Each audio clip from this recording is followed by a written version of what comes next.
Hey everybody, Midnight Chef here. Today we are going to make pate choux. Pate choux is a fabulously French thingy. pastry, I guess. I wanted to call it dessert paste thingy, but it's a lot more than dessert. And it is the base for things that you will make like eclairs and the profiteroles you see in restaurants. And what we're going to do with it after this video is make chouquettes. That's a fabulously easy French dessert that goes over very well with the kids. And me. Yeah, and me. And me too. So, but we got to start with pate choux. And pate choux is extremely easy. You just got to learn a couple things and a little bit of patience. But other than that, I mean, it's really, really simple. So all we're going to do, we're going to get a pot with plenty of room in it. 500 milliliters or half a liter of water. Either one. Either one. 250 grams of butter, unsalted. And then a little pinch of salt. But then it'll be salted butter. Maybe a couple pinches of salt. There we go. Just a couple small pinches. I mean, I don't even want to give it a measurement because it's so small. And then a little pinch of sugar. Now, you don't want this to be sweet. See, I'm just putting a little pinch of sugar in there like that, right? It's not for the sweetness, it's because sugar, when it cooks, will caramelize, and that's going to give it a nice golden brown color. So, sugar for color. So, we've got water and butter, a little bit of salt and sugar. We're going to put that on the pan. We're going to put that on the fire to boil. If I can get this to stay up there. There we go. There we go. When that comes to a boil, we'll be back. Okay, we have our boil.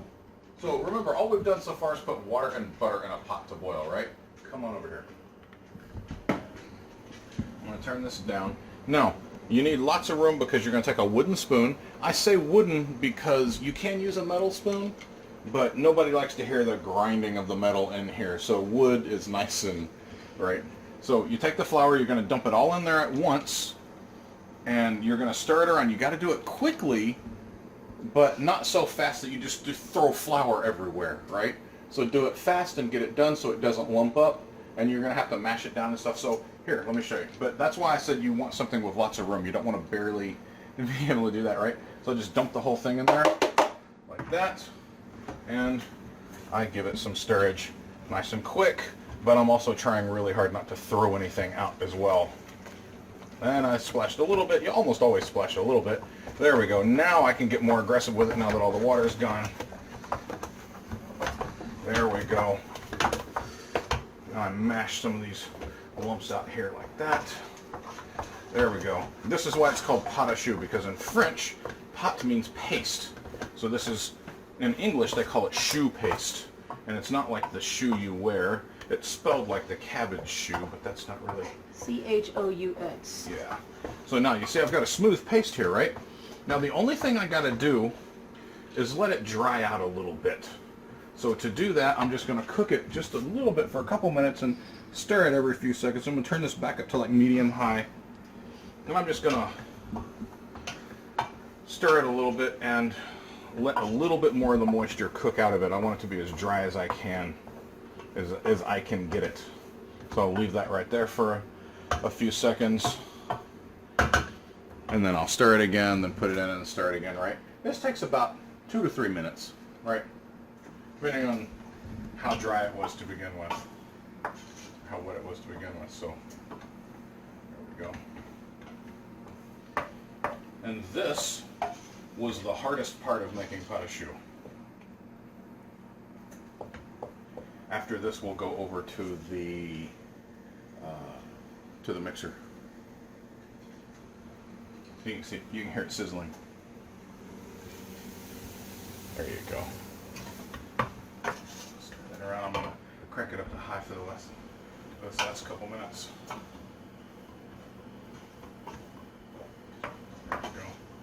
So at this point, I imagine if you took a pinch out and ate it, it wouldn't really taste like much of anything but flour.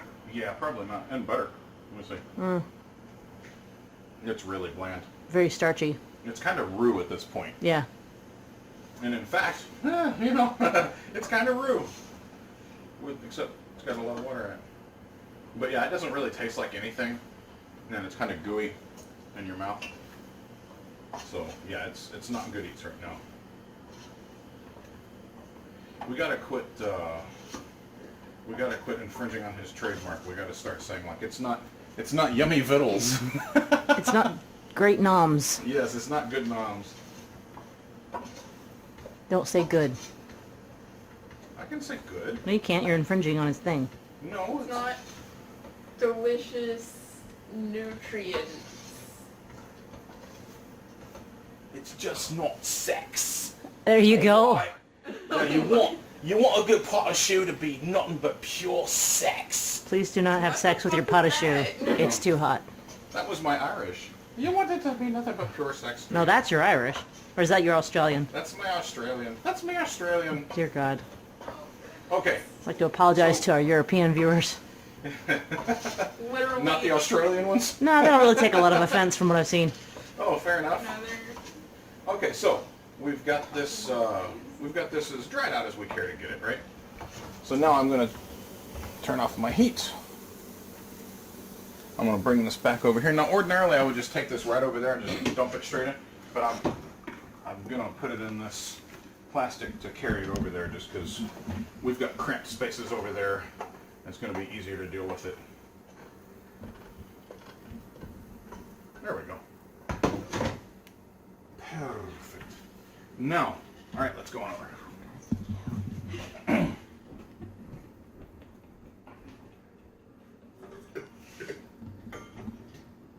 I heard that thing tick, tick, tick, tick, tick, tick, tick on there, and in the back of my head it sounded like kiddo over there trying to giggle about something, and I was like, what are you giggling about?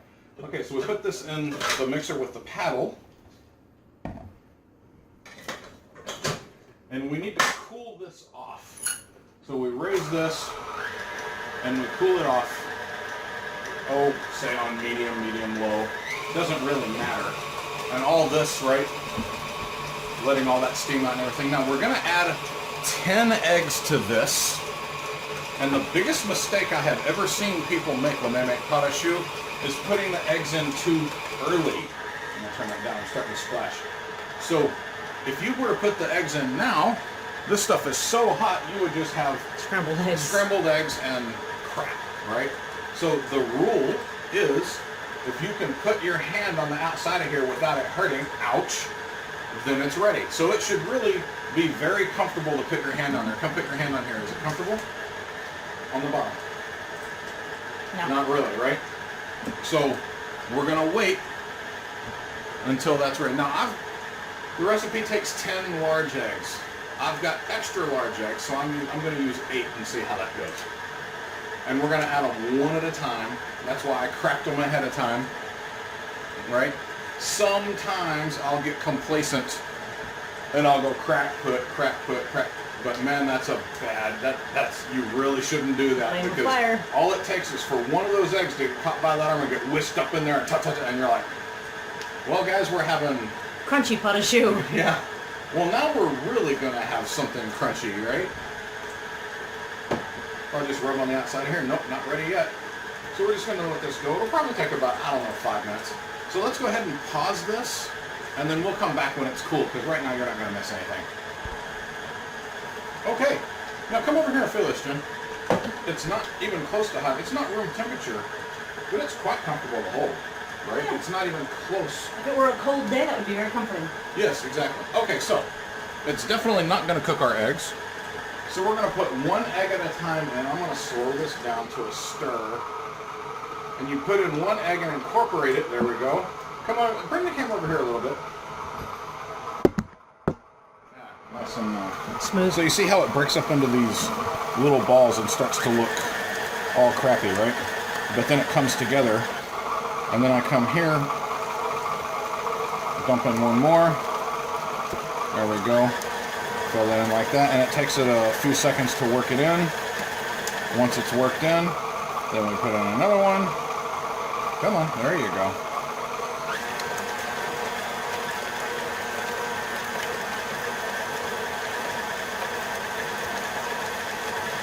I'll let that work in a little bit there. There we go. So far we haven't done anything hard, right? we dumped in, you know, we dumped water and butter into a pan and brought it to a boil. We stirred in the flour. We stirred it in here, and now we're stirring in eggs, right? It doesn't even take any amount of finesse.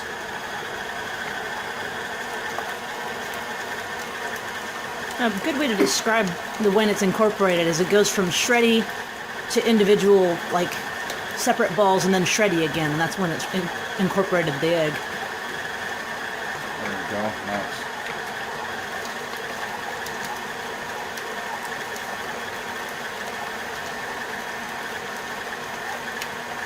We're almost there. We got 2 more eggs.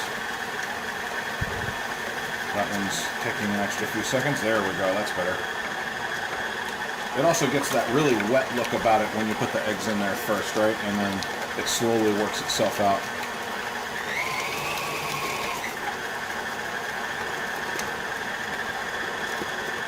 There we go. You can see how that it's just come back together, right? And here's the last one. Kind of hypnotic.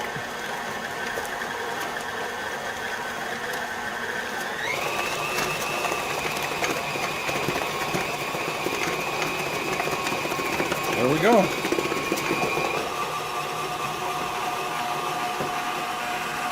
I'm letting that swing off the beater.